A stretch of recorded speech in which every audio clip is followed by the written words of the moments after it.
అందరికీ నమస్కారం. హలో, ఎలా ఉన్నారు? నేను మీ భవ్యశ్రీ. ఈరోజు మనం ఫార్మకోడైనమిక్స్లో చిన్న టాపిక్ డోస్ రెస్పాన్స్ కర్వ్స్ గురించి నేర్చుకోబోతున్నాం. స్టార్ట్ చేద్దామా మరి? Okay, dose response curves. Drug ఎఫెక్ట్ని మెజర్ చేయడం ఎందుకు ఇంపార్టెంట్ అంటే డ్రగ్ ఎఫెక్టివ్నెస్ అండ్ సేఫ్టీని కంపేర్ చేయడానికి, ఎవాల్యుయేట్ చేయడానికి ఇది ఇంపార్టెంట్. డోస్ అంటే it is the required amount of the drug in weight, volume, moles or international units that is necessary to provide desired effect. ఒక డిసైడ్ ఎఫెక్ట్ రావాలంటే ఒక డ్రగ్ క్వాంటిటీ ఎంత ఉండాలి, దాన్ని డోస్ అంటాం. క్లినికల్ ప్రాక్టీస్లో దీన్ని థెరపేటిక్ డోస్ అంటాం. యానిమల్స్లో ఎక్స్పెరిమెంటల్ పర్పసెస్లో దీన్ని ఎఫెక్టివ్ డోస్ అంటాం. ఇది డోస్ అనేది వేరియబుల్గా ఉండొచ్చు. For example, dose of aspirin May range from 300 mg to 1 gram. Measurement అనేది 3 యాక్సిస్ మీద చేస్తాము, కర్వ్స్ మీద. 3 యాక్సిస్ ఏంటంటే ఒకటి ఎక్స్ యాక్సిస్, ఇంకోటి వై యాక్సిస్, ఇంకోటి జెడ్ యాక్సిస్. ఎక్స్ యాక్సిస్ని యాబ్సిసా అంటాం, దాని మీద ఇండిపెండెంట్ వేరియబుల్ ఉంటుంది. వై యాక్సిస్ని ఆర్డినేట్ అంటాం, దాన్ని డిపెండెంట్ వేరియబుల్ ఉంటుంది. ఇక్కడ థర్డ్ అనేది కాన్స్టెంట్ వేరియబుల్ ఉంటుంది కాబట్టి దాన్ని ఎలిమినేట్ చేయొచ్చు. In dose plasma concentration curve X axis మీద డోస్ ఉంటుంది, వై యాక్సిస్ మీద ప్లాస్మా కాన్సన్ట్రేషన్ ఉంటుంది. 2 types గ్రేడెడ్, క్వాంటల్. గ్రేడెడ్ అంటే డోస్ని ఇంక్రీజ్ చేస్తూ పోతాము, దాని రెస్పాన్స్ని మనం ప్లాట్ చేస్తాము. క్వాంటల్ అంటే దీంట్లో రెస్పాన్స్ అనేది ప్రీఫిక్స్ చేస్తాము on the all or none basis. అంటే for example, either death or no death అంటే చనిపోయాడు లేకపోతే చనిపోలేదు, అంతేగాని సగం చనిపోయాడు అని చెప్పలేము. అనస్థీషియా ఇండ్యూస్ అయింది, ఇండ్యూస్ కాలేదు. సో ఇవి ఆల్ ఆర్ నన్ బేసిస్ కాబట్టి దీన్ని క్వాంటల్ రెస్పాన్సెస్ అంటాము. ఇట్లాంటి వాటికి గ్రాఫ్ గీస్తే దాన్ని క్వాంటల్ డిఆర్సీ అంటారు. క్వాంటల్ డిఆర్సీలో యాజ్ యూజువల్ ఎక్స్ యాక్సిస్ మీద డోస్ ఉంటుంది, కానీ వై యాక్సిస్ మీద ఫ్రీక్వెన్సీ ఉంటుంది. అంటే number of subjects providing the prefixed response అనేది వై యాక్సిస్ మీద ఉంటుంది. గ్రేడెడ్ డిఆర్సీలో చూస్తున్నాం మనం, ఇది అరిథమెటిక్ స్కేల్ మీద ఉంటుంది. మనం డోస్ని ఇంక్రీజ్ చేస్తూ పోతే ఒక ఐసోలేటెడ్ టిష్యూ మీద రెస్పాన్స్ కూడా ఇంక్రీజ్ అవుతుంది. గ్రాఫ్ అనేది హైపర్బోలా షేప్లో వస్తుంది. ఈ హైపర్బోలాలో మ్యాక్సిమల్ రెస్పాన్స్ ఉంది. ఇక్కడ మనం ఏం చూడొచ్చు అంటే డోస్ పెంచే కొద్దీ రెస్పాన్స్ కూడా పెరుగుతుంది until A stage where the increase in dose is also not increasing the response. దాన్ని మ్యాక్సిమల్ డోస్ అంటాం, దాన్ని మ్యాక్సిమల్ రెస్పాన్స్ అంటాం. దీని లిమిటేషన్స్ ఏంటంటే ఈ కర్వ్ అనేది ఇనిషియల్ పోర్షన్లో గమనించారా చాలా స్టీప్గా ఉంది. సో డోస్ తక్కువ వేరియేషన్కి ఇనిషియల్లో రెస్పాన్స్ ఎక్కువ ఉంది, తర్వాత లేటర్ స్టేజెస్లో డోస్ ఎంత డిఫరెన్స్ ఎక్కువ ఉన్నా రెస్పాన్స్ అనేది తక్కువ ఉంది.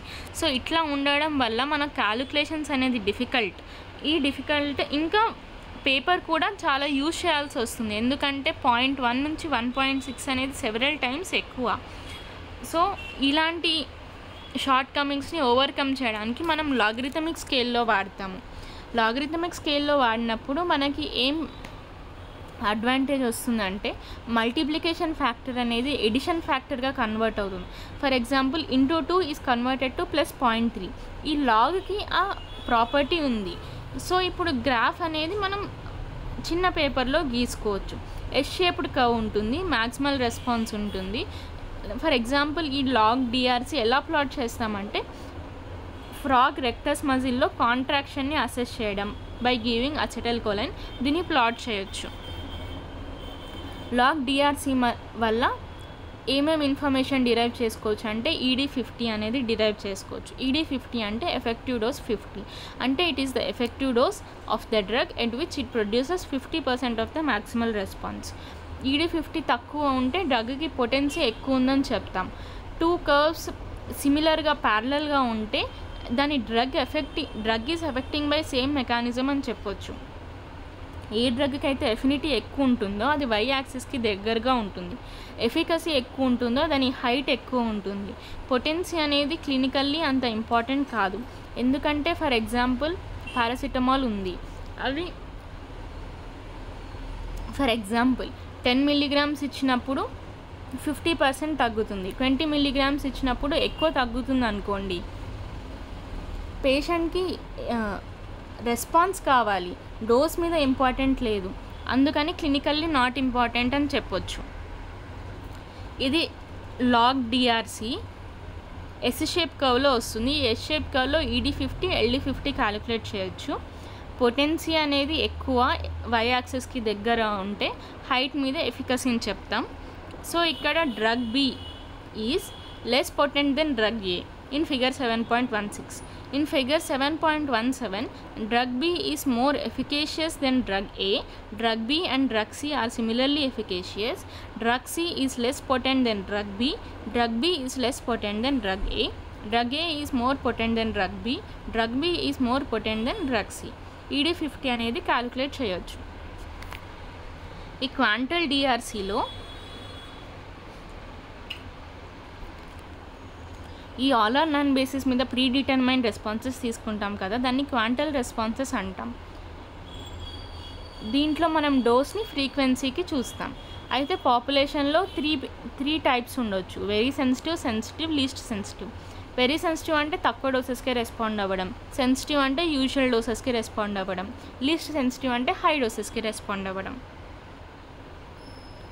ఈ క్వాంటల్ డిఆర్సీలో ఎగ్జాంపుల్ ఎలా తీసుకోవచ్చు అంటే ఐవీ ఇన్ఫ్యూజన్ ఆఫ్ నార్అడ్రినలిన్ ఇస్తున్నాం, రెస్పాన్స్ ఏమో enhancement of heart rate in dogs.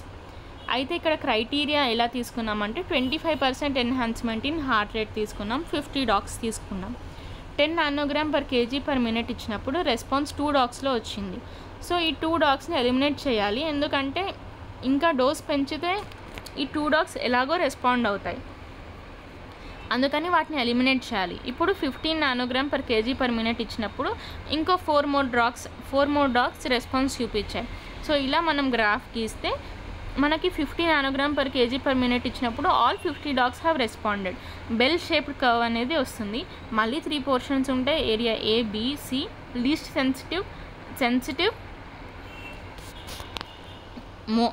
Highly sensitive, least sensitive. ఇది quantal DRC. A is very sensitive, B is sensitive, C is least sensitive. చూసారా, ఈ గ్రాఫ్లో మనం ED50 LD50 క్యాలిక్యులేట్ చేయలేము, అది దీని యొక్క లిమిటేషన్. సో దీన్ని ఓవర్కమ్ చేయాలంటే మళ్ళీ లాగరిథమిక్ స్కేల్లో వాడాలి. లాగరిథమిక్ స్కేల్లో తీసుకున్నప్పుడు సిగ్మాయిడ్ షేప్ వస్తుంది. LD50 అనేది యానిమల్స్లో లీథల్ డోస్ క్యాలిక్యులేట్ చేయొచ్చు. ఇది లాగ్ డిఆర్సీ వాడితే ఎస్ షేప్డ్ కర్వ్ వస్తుంది. సో ED50 LD50 ఈ లాగ్ డిఆర్సీలో మనం క్యాలిక్యులేట్ చేయొచ్చు. ఈ డ్రగ్ సేఫ్టీని ఎవాల్యుయేట్ ఎలా చేస్తామంటే థెరపేటిక్ ఇండెక్స్ వల్ల చేస్తాం. థెరపేటిక్ ఇండెక్స్ అంటే LD50/ED50. థెరపేటిక్ ఇండెక్స్ ఎక్కువ ఉంటే అది more safe. So LD50 should be more, ED50 and should be less. Safety అనేది can be better assessed by certain safety factor. It is equal to LD1/ED99. Therapeutic window అంటే ఈ గ్రాఫ్లో చూడవచ్చు.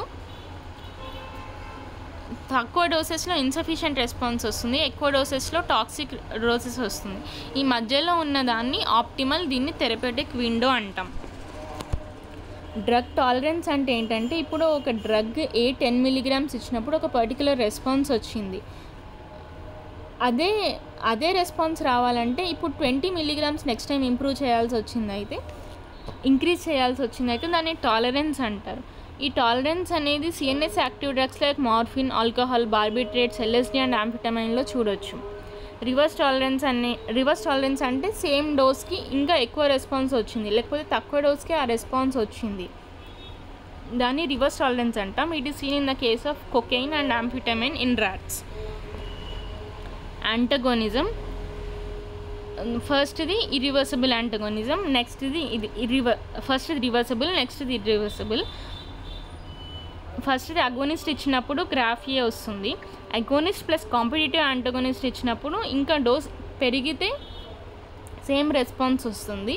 Drug సిలో ఇంకా డోస్ పెరిగితే వస్తుంది, ఎందుకంటే అగోనిస్ట్ ఉంది, కాంపిటేటివ్ యాంటగోనిస్ట్ కాన్సన్ట్రేషన్ని కూడా మనం పెంచుతున్నాం.